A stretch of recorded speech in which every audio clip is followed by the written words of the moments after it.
जय हिंद, नमस्कार। मैं अमर जैदी स्वागत करती हूँ आप सबका एक बार फिर से हमारे आज के कार्यक्रम में। और आज एक बार फिर से मेरे साथ मौजूद हैं सुमित मेहता जी, जिनसे हम महत्वपूर्ण मुद्दे पर चर्चा करेंगे और उसको विस्तार से समझेंगे। सुमित जी, बहुत स्वागत है आपका। जय हिंद, नमस्कार। जय हिंद अंबर जी, आपको और आपके सभी दर्शकों को नमस्कार। बहुत धन्यवाद सुमित जी। सुमित जी, हमने देखा कि 28 फरवरी को जिस तरह से इजराइल और अमेरिका ने ईरान के ऊपर जॉइंट स्ट्राइक की और उसके बाद जो नतीजे हुए उसमें अमेरिका और इजराइल ने ईरान की जो सुप्रीम लीडर के साथ साथ जो एक फ्रंट लाइन ऑफ लीडरशिप उसको एलिमिनेट किया। और उसके बाद जो स्थिति बनी हुई है, अब तक 15 दिन हो चुके हैं और लगातार ईरान जो है इजराइल और अमेरिका दोनों को निशाना बनाए हुए है। ऐसे में अब हमने भारत के अंदर भी बहुत सारी चीजें देखी, यहाँ पर भी इस पूरे एक जियोपॉलिटिकल कॉन्फ्लिक्ट है, इसको एक ऐसा हिंदू मुसलमान की तरह बना दिया गया है जैसे कि हिंदू वर्सेस मुस्लिम है, जबकि ये हमारे लिए एक भारत भारत या भारतीयों की तरह से हमें इसको देखना चाहिए कि हमारे ही पड़ोस में एक इतना बड़ा कॉन्फ्लिक्ट हो रहा है, तो उसके ऊपर हमारे ऊपर क्या रिपल इफेक्ट हो सकते हैं। और वो नतीजे इनिशियली जो लोग इतना ज्यादा भावुक थे कि अच्छा हुआ, ये हो गया, वो हो गया, ऑल दैट, अब सबको आटे दाल के भाव पता चल रहा है, क्योंकि हम बोल रहे थे कि ऐसा सही नहीं है। आप जिस तरह का सिनेरियो हमारे देश में बना उसको किस तरह से देखते हैं? मैं बहुत अनफॉर्चुनेट समझती हूँ इस बात को कि मैं अपने देश को बहुत एक बुद्धि वाले लोग हैं हमारे यहाँ, चीजों को, राजनीति को, सब सारी चीजों को समझते हैं। वहां पर ऐसा होते हुए देखते हैं, मैं लगातार ये कोशिश कर रही हूँ कि लोगों तक हम सही बात पहुंचा सके। आप इस पूरे सिचुएशन को किस तरह से देख रहे हैं, क्योंकि आप इन सारे चीजों को बहुत डीपली समझते हैं? अंबर जी, मैं जब वॉर्स को देखता हूँ तो I don't look at religion. मैं धर्म के मजहब के दायरे से मैं जंग को नहीं देखता, युद्ध को नहीं देखता उस तरह से। और एक इंस्टेंस दूंगा। आई वाज टॉकिंग टू, मैं एक मेरे मित्र है, वेंचर कैपिटलिस्ट है अमेरिका में, and he was instrumental in Nirmala Sitharaman का interaction with very large financial media house in New York.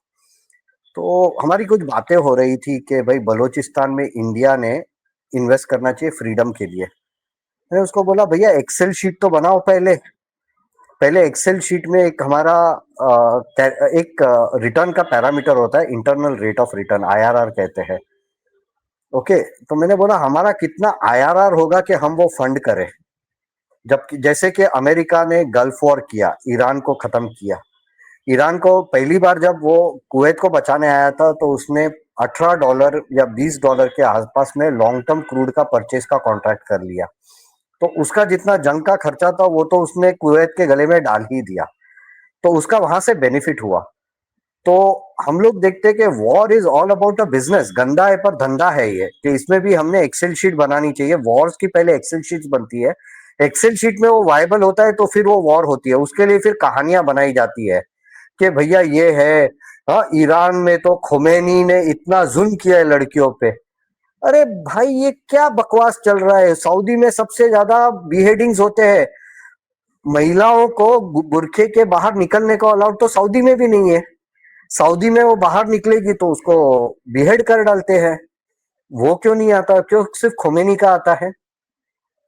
तो ये बहाने हैं जस्टिफाई करने के लिए, वॉर जस्टिफाई करने के लिए।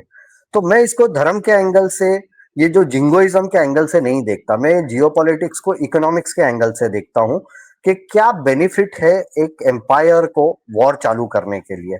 और ये बहुत ही दुख की बात है कि जिस तरह से पूरा फ्रेंजी सोशल मीडिया पे फैलाया गया।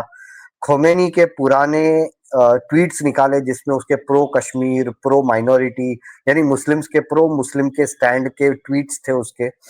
ठीक है, now he is playing to the gallery. Whether right और wrong is a separate question, लेकिन मेरा एक सवाल है कि खोमेनी को निकाल के आप किसको लाओगे?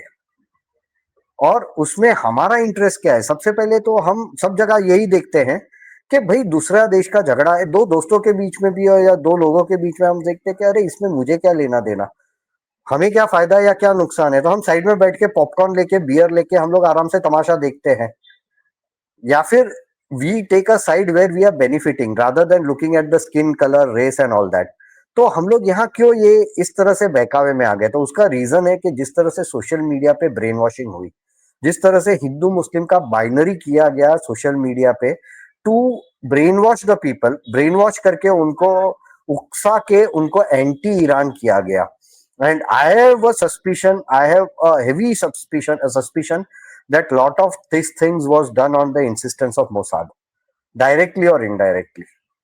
उन्होंने बहकाने के लिए, क्योंकि एक पब्लिक ओपिनियन, सी इंडिया डेमोक्रेसी है, इंडिया एक ऐसी डेमोक्रेसी है जहां प्राइम मिनिस्टर को भी झुकना पड़ता है लोगों के सामने. तो यहाँ लोगों का मन बहका के, बहला के, उनको फुसला के, उनको अलग दिशा में लेके गए, तो उन लोग उस तरह का पब्लिक ओपिनियन बना सकते हैं देश में जिससे कि उनके जियो पॉलिटिकल और जियो इकोनॉमिक बेनिफिट्स आ सके.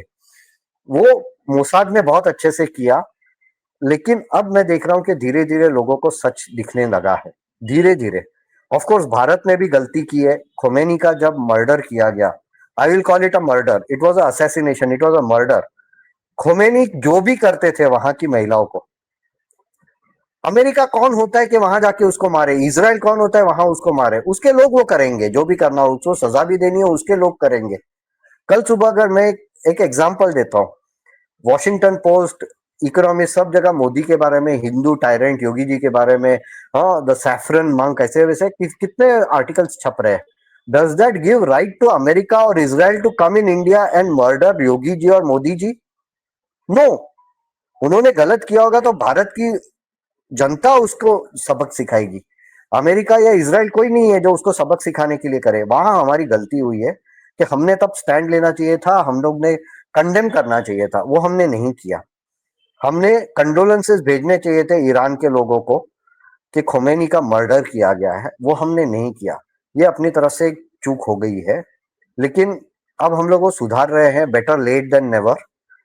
तो अच्छी बात है कि at least we are doing a course correction. और ये भी भारत की डेमोक्रेसी का ग्रेटनेस है कि अगर कहीं कुछ एरर हो जाए तो इमीडिएट कोर्स करेक्शन भी हो जाता है. ये भारत में ही पॉसिबल है. सो फर्स्ट थिंग इज, इसको हिंदू मुस्लिम के एंगल से ना देखें, इसको धर्म के एंगल के बदले इसके अंदर जो बड़े पावर से उसके जियोपॉलिटिकल इंटरेस्ट क्या है वो समझना बहुत जरूरी है at this point of. Exactly Sumit ji, मैं आपसे यही पूछने वाली थी कि आप थोड़ा सा दर्शकों को बताएं कि अमेरिका और इसराइल के ऑब्जेक्टिव्स क्या हैं, जो यहाँ पर वो महिलाओं अधिकार, ह्यूमन राइट, क्योंकि सबसे पहले तो वो कह रहे थे कि भाई महिलाओं की स्थिति, आप सड़कों पे आओ, हम आपके साथ हैं, फांसी हो गई, लोगों को कुछ नहीं कर सका अमेरिका. उसके बाद वो कह रहे थे कि भाई हम रिजीम चेंज कर देंगे. रिजीम को भी उन्होंने ज्यादा जो भी करना था कर दिया, उसके बाद भी स्थिति नहीं बदली. उसके बाद कहते हैं कि हम ये तबाह कर देंगे, वो खत्म कर देंगे. अमेरिका काफी कंफ्यूज नजर आया, जिससे जो उनकी जो नीयत है वो यहाँ पे साफ नजर आ रही. थोड़ा सा भारतीयों को बता दीजिए कि अमेरिका और इसराइल के यहाँ पर एक्चुअल ऑब्जेक्टिव्स क्या हैं जो नजर आ रहे हैं उसके अलावा. सी, जो चीज अभी तक उन लोग छुपा रहे हैं, बहुत स्मार्टली छिपा रहे हैं, उसमें बहुत सारे लेयर्स है. तो पहला लेयर है ग्रेटर इजराइल थियरी, दूसरा लेयर है न्यू ऑटोमेनिज्म, तीसरा लेयर है हार्टलैंड थियरी, और चौथा लेयर है रशिया का जो क्रूड मार्केट में आ रहा था वाया ईरान, उसको रोकने का. तो ये चारों चीजें मैं एक एक करके समझाऊंगा. तो पहले let us go to the greater Israel theory. Greater Israel theory around early 1900s में थियरी बनी थी, before the first world war, जिसका उन लोग ने ओरिजिन्स निकाला है book of Genesis, which is the old testament. Bible, जो ओल्ड बाइबल है, उसके अंदर से उन्होंने निकाला है कि ज्यूस को अब्राहम ने, भगवान ने, यानी जो येवा है, उन्होंने अब्राहम को जमीन दी थी for the Jews from Egypt up to Iraq, from the east of Nile to the west of Euphrates, including the Arabian peninsula. ये पूरा जो रीजन है, इजिप्ट से लेके आप चालू कीजिए अरेबियन पेनिनसुला, जिसके अंदर सऊदी है, कतर है, यूएई है, ओमान है, यमन है, ओके, यहाँ आप आइए तो सीरिया है, ये पूरा अप टू इराक का जो पूरा रीजन है, ये उन्होंने ज्यूस को दिया था कि ये पूरा जमीन ज्यूस की होगी, जिसको ग्रेटर इजराइल थियरी कहते हैं. और Israel wants to convert that into reality कि यहाँ के जितने भी मुसलमान होंगे उनको निकाल के वो पूरा रीजन ज्यूस का रीजन बन जाएगा, और वो पूरा मैप बदल के वो बड़ा इजराइल, जो अभी इतना छोटा सा देश है, वो इतना बड़ा बन जाएगा. So that is the first objective. और उसके लिए अरब स्टेट्स को डिस्टेबलाइज करना है, उसके लिए वॉर में उनको झोंकना पड़ेगा. हाँ, तो अभी जो ईरान खुद के सेल्फ डिफेंस में कर रहा है कि वो दुबई में अटैक कर रहा है, ऑफ कोर्स उन्होंने एक आध दो जगह पे नॉन अमेरिकन मिलिट्री एस्टेब्लिशमेंट्स को भी अटैक किया है, जैसे oil establishments and all that. बाकी उन्होंने तो सब जगह अमेरिकन डिफेंस एस्टेब्लिशमेंट्स को ही अटैक किया है, तो उससे एक डिस्टेबिलाईजेशन होता है। This is point number one. यानी अगर आप देखेंगे तो दूसरे 50 to 100 ईयर्स का इसराइल का एजेंडा है कि मुस्लिम शुड बी आउट और हम वो पूरा रीजन कंट्रोल करेंगे। This is one. दूसरा है कि हार्टलैंड थियरी। मैं पहले जब आपको इंट्रोडक्शन दिया था तो मैंने न्यू ऑटोमनिज्म का बोला था, लेकिन वो मैं नंबर 3 पे दूंगा। हार्टलैंड थियरी 1904 में एक ब्रिटिश एमपी था, मैकिंडर करके, उसने ये पूरा थियरी बनाया था। और उसने थियरी बनाया था जब he was the professor at London school of economics, जिसमें उसने कहा था कि जो कौन है जो पूरी दुनिया को, यानी 3 बड़े कॉन्टिनेंट है, एशिया, यूरोप और अफ्रीका, ये तीनों को कौन कंट्रोल करेगा? जिसके पास सेंट्रल एशिया, ईस्टर्न यूरोप है, वो देश ही पूरा कंट्रोल रखेगा ये रीजन का। तो आज वो कौन से देश के पास है? रशिया के पास है। रशिया के लिए central Asia is the backyard, eastern Europe is the backyard. ये दो रीजन्स उसके बैकयार्ड है। यानी जैसे पाकिस्तान कहता है कि अफगानिस्तान इज माय बैकयार्ड, जैसे भारत कहता है कि Bhutan, Nepal, Sri Lanka, Maldives are our backyard. तो ये बैकयार्ड की थियरी के जहां उनका स्ट्रेटेजिक डेप्थ है वहां से उन लोग कंट्रोल कर सकते हैं। सो ये पूरा जो हार्टलैंड थियरी है उसमें अगर रशिया को दबाना हो तो अमेरिका और नेटो, अब तो नेटो रहेगा नहीं थोड़े टाइम में, लेकिन अमेरिका और west has to get into central Asia, they have to get into eastern Europe. Eastern Europe में तो उन लोग पूरे आ गए, यूक्रेन में अटक गए। आज अगर यूक्रेन में जो वॉर हो रहा है, रशिया ये वॉर कर रहा है because they don't want America to have control over Ukraine. अगर यूक्रेन में उसका कंट्रोल आ गया, they are right at the western borders of Russia, तो उसके बाद में रशिया कॉम्प्रोमाइज होगा। So this is the second part. और आप देखिए कि जो पूरा ये रीजन है उसका पर्शियन गल्फ, और पर्शियन गल्फ से होके अरेबियन सी से होके अफ्रीका तक और south Asia, south east Asia तक का कंट्रोल कैसे, कहां से आ रहा है? ईरान। आप अगर मैप देखेंगे तो रशिया है, रशिया के बाद कैस्पियन सी है, कैस्पियन सी के नीचे ईरान आता है, और ईरान के नीचे पर्शियन गल्फ आता है, जहां से सब अभी स्ट्रेट ऑफ हॉर्मुज से पूरा ट्रैफिक अटक गया है। तो ये ईरान को कंट्रोल में लेना सबसे ज्यादा आसान रशिया के लिए। और उसके लिए रशिया ने हमेशा ईरान में, इवन ब्रिटिश रूल के टाइम में भी, ब्रिटेन के अगेंस्ट में जाने के लिए ईरान को सपोर्ट किया था, या ईरान को हमेशा सपोर्ट किया कि they don't come directly under the British rule. और सेकेंड वर्ल्ड वॉर के बाद तो उन्होंने स्पेसिफिक फोकस रखा था कि we should not allow Iran to fall into the western hemisphere. यानी eastern hemisphere was Russia, Soviet Union, and western hemisphere was NATO. तो उस तरह से पूरा जियोपॉलिटिक्स पैन हुआ है। तो इसके अंदर जरूरी है कि हम लोग ने ये, रशिया के लिए जरूरी है कि ईरान ना गिरे, और अमेरिका के लिए जरूरी है कि ईरान को खत्म कर दिया जाए, जिससे कि रशिया का एक्सेस अरेबियन सी होके ना जाए। उसका रीजन और एक है, इकोनॉमिक्स रीजन है, और वो है कि आज के तारीख में जो रशिया के ऊपर सैंक्शन है, सैंक्शन के बीच में वो क्रूड कैसे बेच रहा है इतना? रशिया के पास एक एक्सेस है through the straight of Bosphorus, जो कि टर्की से होके जाता है, और straight of Bosphorus is on the Istanbul, वहां ही है, and that is a NATO territory. Turkey NATO country है, तो वहां से तो वो अपनी फ्लीट नहीं भेज सकता, तो अपनी फ्लीट कहां से भेजता है? वो तेल लेके आता है कैस्पियन सी में, कैस्पियन सी से वो ईरान में भेजता है, ईरान से वो नीचे तक ईरान खुद ट्रांसपोर्ट करता है, और वहां से वो उसके जो चैनल्स है उससे वो रशियन तेल का भी ब्लैक मार्केटिंग करता है। इससे रशिया को पैसा मिल रहा था। इसको पूरे बिजनेस को शैडो फ्लीट्स का बिजनेस बोलते हैं, कि जो तेल ऐसी शिप से भेजा जाता है जिसका रजिस्ट्रेशन ही ना हो, या तो फिर जो स्विच ऑफ कर दिया जाए, जिसका जीपीएस ट्रांसपोर्टर स्विच ऑफ करके वो ट्रांसपोर्ट करेगा तेल। अमेरिका को ये पता चल गया रशिया के पास इतना पैसा कहां से आ रहा था, तेल यहां से आ रहा था, वहां से तो टर्की होके, ब्लैक सी होके तो वो आ ही नहीं सकता। तो यही रास्ता था। That is also reason why America is attacking Iran. और ईरान में आप देखिए किस तरह के अटैक्स है, ऑयल स्टोरेज, ऑयल ट्रांसपोर्ट और लॉजिस्टिक्स इंफ्रास्ट्रक्चर, और आर्मी एस्टेब्लिशमेंट समझ में आया कि वॉर में आप तोड़ेंगे, लेकिन why do you want to break the oil logistics infrastructure so that Russia का तेल भी ना आ सके? ये अलग बात है कि अब उनकी हालत खराब हो गई है तो उन लोग रशियन ऑयल अलाउ कर रहे हैं। Now coming to the second point जो हम लोग ने स्किप कर दिया था, and that was the new ऑटोमनिज्म।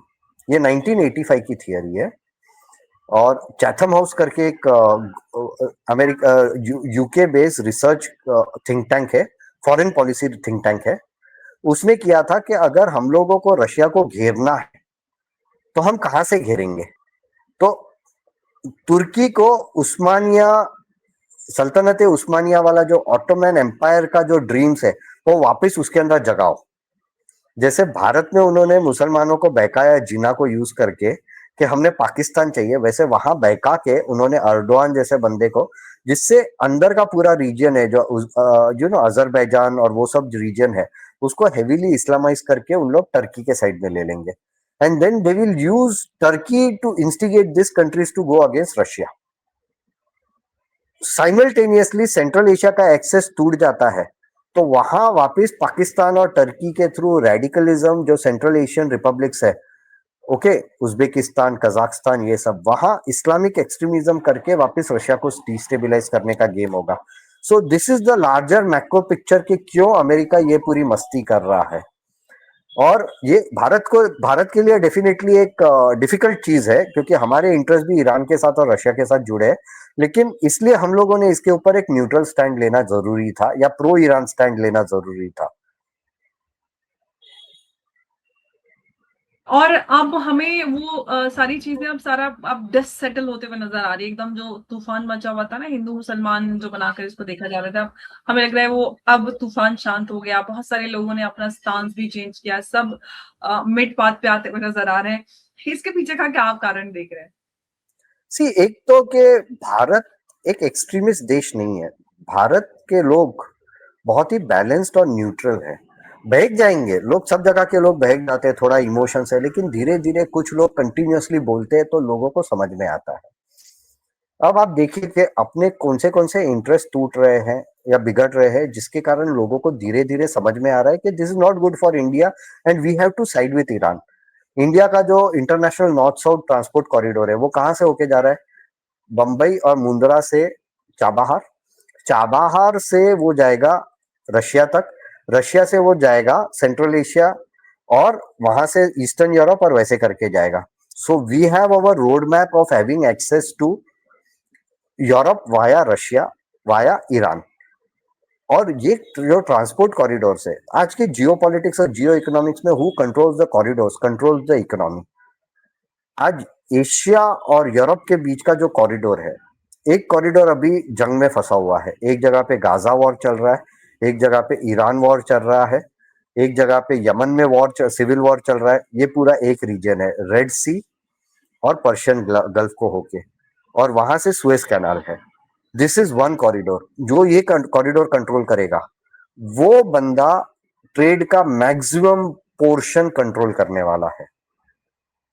आप देखिए ऑटोमन जी, एम्पायर कैसे आपकी बढ़ा। बात बीच में कट रही है। क्या इस पूरे रूट को भी कंट्रोल करने का ऑब्जेक्टिव अमेरिका का है? यस, अमेरिका वही करना चाहता है, क्योंकि इसराइल के थ्रू, या इसराइल खुद कर रहा है, क्योंकि मैं तो बोलूंगा कि Washington DC is like a greater Noida to Delhi.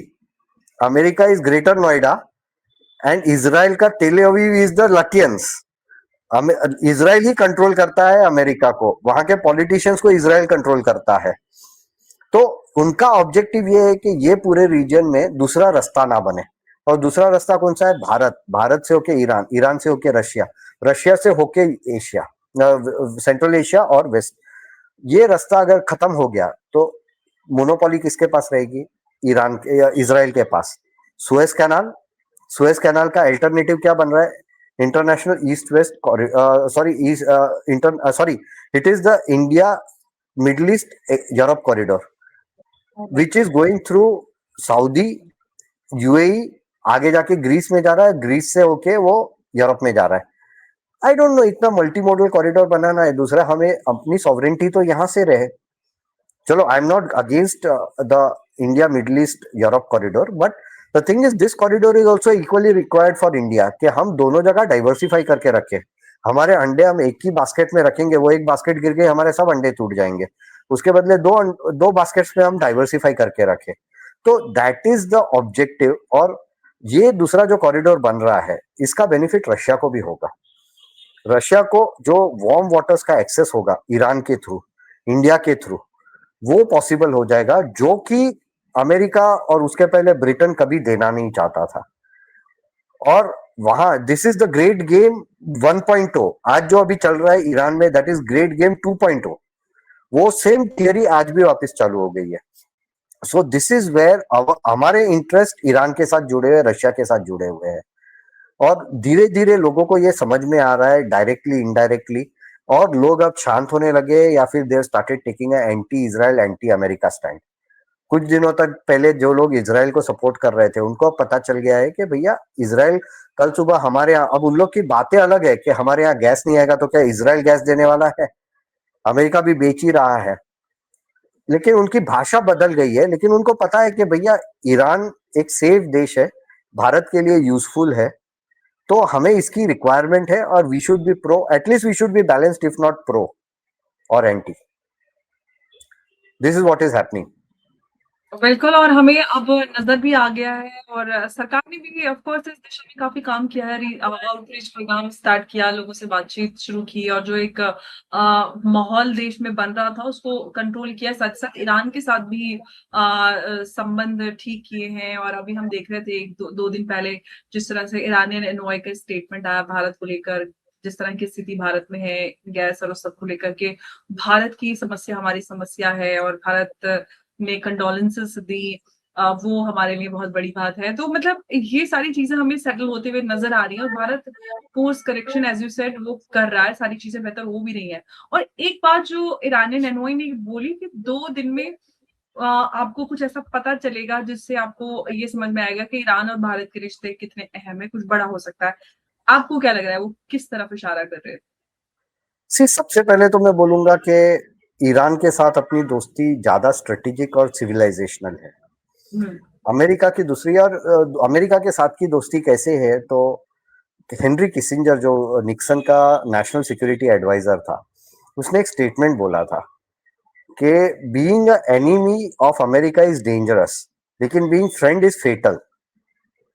और दूसरा उसने कहा था कि America never has permanent friends और enemies, it only has permanent interest. तो अमेरिका ने तो सबको यूज एंड थ्रो किया। अगर आप आज देखेंगे तो पूरा जो गल्फ कंट्रीज है, जो गल्फ मोनार्कीज है, उसको तो अमेरिका ने ऐसे ट्रक के नीचे, बस के नीचे धक्का मार के मार डाला है। उनके यहाँ जब वॉर चालू हो गई, उनको नुकसान होने लग गया, तो अमेरिका ने पहचाना कि भाई मैं तो तुम्हें नहीं पहचानता, भैया तुम मर रहे हो तो मर रहे हो, मुझे कुछ फर्क नहीं पड़ रहा है। तो ये भी एक चीज है कि धीरे धीरे। दूसरा, ईरान को भी चाहिए कि India as a strategic partner is very important, not only for oil. Oil में तो हमें भी उसकी जरूरत है, क्योंकि ईरान का जो स्वीट क्रूड है, बॉम्बे की refineries can only process sweet crude of Iran, और वहां से यील्ड भी, यानी इकोनॉमिकली वो यील्ड भी अच्छा है उसका। ओके। दूसरी चीज है ट्रांसपोर्ट कॉरिडोर। तीसरा है ट्रेड, और ये आज का ट्रेड नहीं है। ईरान के साथ 54 साल से सैंक्शन लगे हुए हैं। 54 साल के बाद भी वो तेल अनऑफिशियली बेच के वो $350 बिलियन की इकोनॉमी बना हुआ है। इतना मिलिट्री स्ट्रेंथ है उसके पास। That shows that it has power. ऐसा कोई एकदम निकम्मा देश नहीं है। उसके सामने पाकिस्तान एक बार निकम्मा है बेचारा, लेकिन ईरान हैज दैट स्ट्रेंथ। उनके पास इनोवेशन है, military innovation and everything. They need India as a strategic partner, India needs Iran. तो मुझे जो लग रहा है, एक तो अपने यहाँ जो जिस तरह से अभी 2 टैंकर्स को आने दिया, गल्फ ऑफ हॉर्मुज को, स्ट्रेट ऑफ हॉर्मुज को क्रॉस करके आने दिया ईरान ने, अगर सब बराबर हो जाता है, आई थिंक अपना ऑयल ट्रेड स्टेबिलाईज हो जाएगा, जिसके लिए जयशंकर जी ने बात की। बाद में भारत के प्रधानमंत्री मोदी जी ने भी बात की है। तो इससे धीरे धीरे we are now building up the whole thing. And if things go right, I think BRICS में make a statement. Ideally they should make a statement condemning. अगर नाम नहीं लेना है तो अमेरिका और इसराइल का नाम मत लो, लेकिन the murder of Ayatollah Khomeini has to be condemned, क्योंकि Iran is also a member of BRICS. As a BRICS nation, BRICS has to stand by them instead of getting swayed by Israel and America. लेकिन I think trade normalization is one of the things which will happen in the next few days if the things go right. और उससे हमें फायदा है, हमारे gas की problem solve हो जाएगी, तेल की प्रॉब्लम सॉल्व हो जाएगी। हाँ, चलिए तेल का तो फिर भी हमारे पास स्ट्रेटेजिक रिजर्व है, लेकिन गैस की सबसे बड़ी समस्या जिसको लेकर पूरे देश में पैनिक हो गया, लोग पैनिक बुकिंग और बाइंग ये लोगों ने शुरू कर दी है, तो वो स्थिति सबसे अहम है। गैस कोई ज़्यादा रिजर्व करके रख भी नहीं सकता है, तो ये सबसे बड़ा चैलेंज अभी सामने है। एक इमीडिएट समस्या जिसको हम प्रायोरिटी पे देख रहे हैं, और ऑफ कोर्स लगातार भारत सरकार भी लोगों को अवेयर कर रही है, रोज प्रेस कॉन्फ्रेंसेस हो रही हैं और सरकार भी काम कर रही है, तो चीजें बेहतर हो जाएंगी। लेकिन ऑफ कोर्स इस मुद्दे पर राजनीति भी हो रही है, जो अभी पूरे वेस्ट एशिया में बनी हुई है। लेकिन ये बड़ी अहम बात है कि हम थोड़ा सा भारत और ईरान के अगर हम उससे देखते हैं नजरिए से, तो चीजें बेहतर होना शुरू हुई हैं। लेकिन एक बात और है सुमित जी कि जब भी हम इस कॉन्फ्लिक्ट को देखते हैं, तो चाहे इजरायली लीडर्स की बात करें, अमेरिकन एक्सपर्ट्स की लीडर्स की बात करें, हर तरफ से, या फिर हम यूएई के जो एक्स एनवॉय है उनकी बात करें, सबके लगातार एक ही हम स्टेटमेंट देख रहे हैं सिमिलर, कि अगर कोई यहाँ पर सीज फायर या फिर डीएस्केलेशन करा सकता है, शांति, वो प्रधानमंत्री मोदी है। तो आपको क्या लग रहा है कि उस दिशा में भी कुछ हमें कोई डेवलपमेंट नजर आएगा? मुझे नहीं लगता, क्योंकि ट्रम्प और इजराइल इनके क्लियर ऑब्जेक्टिव्स हैं। इन लोग वॉर को खत्म नहीं करना चाहेंगे। बीच में डी एस्केलेशन हो जाएगा। I go back into Gulf war जो क्लिंटन के टाइम में हुआ था, मोनिका लेविंस्की गेट के बाद जब उसको डाइवर्ट करना था अटेंशन, तो उसने गल्फ वॉर का धमाल चालू कर दिया था। और तब रफली 8-9 महीने तक रोज मस्ती चल रही थी, हर 15-20 दिन पे मस्ती चल रही थी कि मैं वॉर करूंगा, नहीं मैं समझाऊंगा सद्दाम हुसैन को, नहीं मैं वॉर करूंगा। और उसमें तेल के भाव ऊपर नीचे हो रहे थे। अभी भी बीच में जो डी एस्केलेशन की बातें हुई और उसके बाद में तेल का भाव कम हुआ, कहा जा रहा है कि ट्रंप ने माल शॉर्ट किया, फिर डी एस्केलेशन की बात की, तेल का जो फ्यूचर्स है वो शॉर्ट किया, उसमें उसने अरबों डॉलर बना लिए। तो वॉर इज ऑल्सो बिजनेस, और उसके अंदर ऑयल का सट्टा, ऑयल का स्टॉकिंग और वो सब भी आ जाएगा। यहाँ ऑयल का स्टॉकिंग तो पॉसिबल ही नहीं है, क्योंकि ऑयल निकल ही नहीं रहा है, लेकिन वो सट्टे में से भी पैसा बनेगा। और उन लोग को तो ईरान खत्म करना ही है, क्योंकि ग्रेटर इसराइल बनाना हो, अगर रशिया को पूरा ब्लॉक करना हो, तो they will not look back. तो बातें कर रहे हैं, मैंने भी वो देखा वीडियोस कि ओनली मोदी कैन कन्विंस, लेकिन ट्रम्प जैसा पागल आदमी को कोई समझा नहीं सकता। और इसराइल का जो एजेंडा है, ग्रेटर इसराइल का, ये उन लोग बहुत सारे दशकों से, आज तो 100 साल के ऊपर, एक पूरी सेंचुरी हो गई, उन लोग उसके ड्रीम के साथ जी रहे हैं। ओके। और वहां से बेल्फोर डिक्लेरेशन देखिए, 1948 में क्रिएशन ऑफ इसराइल देखिए, उसके बाद में जिस तरह से पैलेस्टीन लिबरेशन ऑर्गेनाइजेशन को खत्म किया, पीएलओ को, वो सब उसने क्या किया है कि that is the part of the greater Israel theory. तो उन लोग वो लेट डाउन नहीं करेंगे। हाँ, उन लोग थोड़ा बहुत स्लो डाउन कर सकते हैं, उन लोग पॉज दे सकते हैं, लेकिन वो एजेंडा बंद नहीं होगा। और वो एजेंडा बंद नहीं होगा तभी सक्सेसफुल होगा जब ईरान के साथ वॉर में ये आगे बढ़ते रहेगा और मिडिल ईस्ट को खत्म किया जाएगा। तो मोदी जी के बात करने से कोई फायदा नहीं होने वाला है, वो सिर्फ बातें हैं। हाँ, नहीं, ऑफ कोर्स यहाँ पर अमेरिका विलिंग हो तभी चीजें हो सकती हैं, अचानक से पॉसिबल नहीं है। ट्रम्प को खुद का भी एजेंडा चलाना है। आज अमेरिका अगर आप देखेंगे तो अमेरिका भी टूट रहा है। आज ये वॉर का जो मैंने रशिया वाला एंगल दिया, ईरान के ऊपर वॉर किया, इसके पहले मदुरो को किडनैप किया, क्योंकि उन लोग चाइना को युआन में माल बेच रहे थे। So this war is also about the economic compulsions of America. De dollarization हो रहा है, उसको रीडॉलराइज करने के लिए क्या करे? पेट्रो डॉलर को जिंदा रखा तो ही अमेरिका जिंदा रहेगा। अगर पेट्रो डॉलर मर गया तो अमेरिका मर जाएगा। और पेट्रो डॉलर को जिंदा रखने के लिए पहले उसने वेनेजुएला को किडनैप किया, ऐसे बोले तो पूरा तेल की चोरी की है। आज वो तेल उन लोग बेच रहे हैं भारत को और दूसरे देशों को, और पैसा डॉलर में ले रहे हैं। उसके बाद में अब ईरान से अगर उन्होंने पपेट रेजिम बिठाया, तो puppet regime which was equivalent to what was shah of Iran, Reza Pahlavi, वैसा ही पपेट रेजिम होगा। तो वो भी तेल किस में बेचेगा? पेट्रो डॉलर में बेचेगा, डॉलर में बेचेगा, तो पेट्रो डॉलर जिंदा रहेगा। इसका और एक ऑब्जेक्टिव ये भी होता है कि चाइना के जो इकोनॉमिक ग्रोथ है उसको भी अटका दिया जाए। आज यहाँ से जो ईरानियन क्रूड निकल रहा है वो चाइना जा रहा है, चाइना में रिफाइनरीज का में उसका प्रोसेसिंग हो रहा है, वहां से फ्यूल बन रहा है। अब वो सब रिफाइनरीज बंद हो रही है एक एक करके, क्योंकि चाइना का माल इतना इजीली निकल नहीं पा रहा है। तो ये पूरा गेम है कि चाइना को फोर्स करे कि भैया you can now trade in yuan, you have to come back to dollar. तो डॉलर को बचाने के लिए युद्ध किया जा रहा है। ये कोई महिलाओं को बुरखे से और खोमेनी के रेजिम से बचाने के लिए नहीं हो रहा है। अगर इतना ही उन लोग को प्यार था महिलाओं के लिए तो 160 निर्दोष बच्चियों को मारते नहीं।